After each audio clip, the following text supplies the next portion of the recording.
మొరటోడు అని వాళ్ళు వీళ్ళు ఎన్నెన్ని అన్న పసి పిల్లవాడు నవ్వాడు.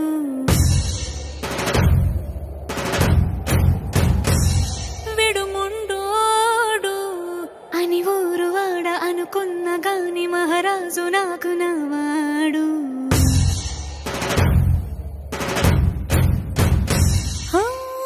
మాట పెడుసైనా మనసులో వెన్న రాయిలా ఉన్నవాడిలోన దేవుడెవరికి తెలుసును నాకన్నా. సూసేకి అగ్గిరవ్వ మాదిరే ఉంటా.